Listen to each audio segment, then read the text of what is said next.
Adventure scooter ba ang hanap mo?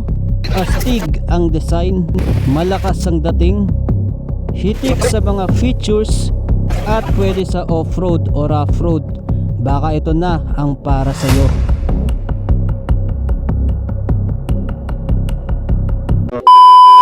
Hello everyone, ako nga pala si Cambanatics at tulad nyo, napakahilig ko rin sa motorsiklo. Kaya kung gusto nyo ng mga ganitong contents ay like and follow nyo na ang aking mga social media pages. And I will be your guide para mahanap nyo ang motorsiklo na para sa inyo. Ito ang Bristol ADX 180. Kung alam nyo na nga yung ADX 160 ng Bristol ay halos same lang siya dito. Nadagdagan lang yung displacement at syempre pa nadagdagan din ng mga features na tatalakayin natin sa video na ito. Nakagawa na rin pala ako ng video para sa ADX 160 version 2 na naka-upload din dito sa aking channel. Kaya I suggest na panoorin nyo rin ang aking vlog para sa ADX 160 version 2. Going back dito sa ADX 180, ano nga ba ang pinagkaiba nito sa ADX 160? Actually guys, same body lang talaga sila ng ADX 160. Wala halos na bago sa design at hindi rin ito mas malaki. Adjustable pa rin yung kanyang windshield, so nasa inyo kung gusto nyong mas mataas o kung gusto nyong normal lang. Naka LED projector lights with daytime running light at yung turn signal lights nga ay naka-integrate na rin sa kanyang headlight. Syempre pa bulky siya tignan dahil sa kanyang black fairing sa gitna. Ito yung nagbibigay sa kanya ng brusco look. At itong ADX 180 ay may built-in rin na front camera. For dashcam purpose, napaka-importante nga niyan sa panahon ngayon. Kaya yan pwede nyong ma-replay yung mga nakunan ng dashcam. Naka-inverted fork pa rin itong ADX 180 at kulay gold nga yan. So parang customized na siya. Sa rear suspension naman, ito ay naka-dual shock absorber. With canister na nga yan. Isa sa napansin kong pagkakaiba nitong ADX 180 sa ADX 160 ay itong kanyang front fender. This time kulay black siya. Kahit kulay red itong unit, unlike sa ADX 160 na kung ano yung kulay ng body ay ganun din yung kulay ng kanyang fender. At syempre pa may decals na rin ito sa gilid. Sa ADX 160 ay tanging emblem lang na Bristol yung nasa gilid. Syempre pa naka-spoke wheels na rin itong ADX 180 with tubeless tires at naka-dual sport tires na nga rin yan para hindi basta-basta madulas sa mga rough road. Ang sukat ng gulong nito sa harapan ay 110/80/14. Mas maliit pero mas malapad naman ang gulong sa likuran na merong sukat na 130/70/13. Disc brake ang harap at likod na brakes nito, powered by anti-lock braking system o ABS. At syempre pa with traction control system. Mas malaki na rin yung meter panel nito kaysa sa ADX 160. TFT display nga yan at mas maganda yung kanyang interface. Maganda nga yung display nito at kompleto na rin sa information. Pwede nga rin bago-baguhin yung theme ng kanyang dashboard. Isa pang nagustuhan ko sa interface nitong dashboard niya, unlike sa ibang may dashcam, kailangan pa ng external app para makita yung mga recording ng kanyang dashcam. Dito sa ADX 180 ay dito mismo sa kanyang panel makikita nyo na kagad yung mga na-record ng dashcam. Syempre pa meron din dito yung ibang features na meron ng ADX 160 katulad na lang ng screen mirroring. Astig diba?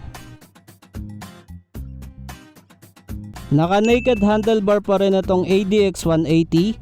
At maganda rin yung mga switches with blue backlight. Sa left switch nariyan yung horn button, turn signal switch, hazard button. Narito rin yung mga button para sa configuration ng kanyang dashboard. At sa switch naman ng kanyang pass light, 3-way na siya.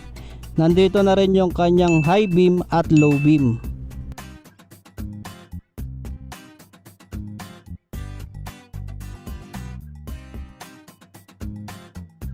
Sa right switch naman nariyan yung kanyang electric start button, headlight switch, switch ng TCS at yung switch ng kanyang stop and start system.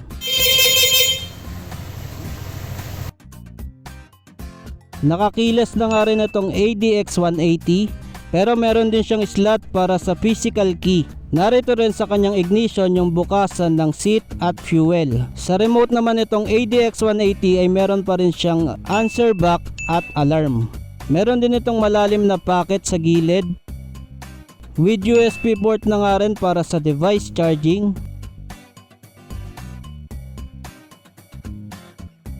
Meron itong fuel tank capacity na 11 liters. Malapad pa rin yung seat na to, naka two-tone. At malaki rin yung capacity ng kanyang underseat storage. Pero kung bitin pa kayo dyan sa kanyang underseat storage, ay meron din siyang built-in na top box bracket. Lalagyan nyo na lang ng top box para sa additional storage. Dito nga sa kanyang body ay malaki yung decals niya na ADX180. Ang ganda nga ng pagkakadesign ng decals, talagang bagay na bagay siya dito sa body ng ADX180. Maganda rin yung quality ng kanyang footrest para sa pillion. Naka LED taillight na nga rin ito at maganda rin yung design ng kanyang taillight.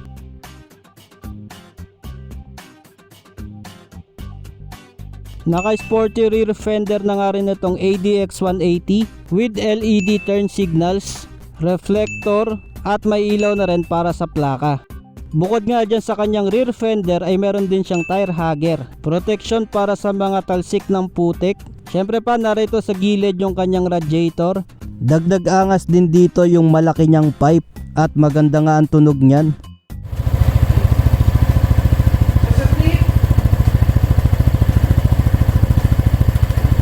Sa kabila naman nandun yung kanyang air filter at yung kanyang CVT. At dahil nandito na tayo sa kanyang CVT, ay ito ang mga engine specifications nitong ADX180. Meron itong 180cc, single cylinder, single overhead cam, 4-stroke and 4 valves. Ang cooling system ay liquid cooled. Syempre pa ito din ay electronic fuel injection at may average consumption na 43 kilometers per liter. Ang transmission ay CVT at belt drive naman ang kanyang final drive. Sa performance, ito ay may maximum power na 13.2 kilowatts at 8,250 RPM at maximum torque na 15.7 Newton meters at 6,500 RPM. Overall may bigat ito na 140 kilograms. Meron naman itong seat height na 780 mm. Naka-upright position pa rin ang rider dito at meron pa siyang option para sa cruiser. At may wheelbase na 1,330 mm. May SRP ito na 198,800. Pag cash nyo binili ay may discount siya na 20,000. Kaya magiging 178,800 na lang. Available sa mga colors na black and red. At coming soon sa color white. Available ito sa lahat ng Bristol Motorcycles branches and dealers nationwide. Anong masasabi nyo dito sa Bristol ADX180? Nagustuhan nyo rin ba ito? I-comment nyo na yan sa ibaba. Pakilike ang video kung nagustuhan nyo itong ADX180. Anong motor ang gusto nyong i-review natin sa susunod? Maraming salamat sa inyong panonood at kita-kits ulit tayo sa mga susunod ko pa na videos.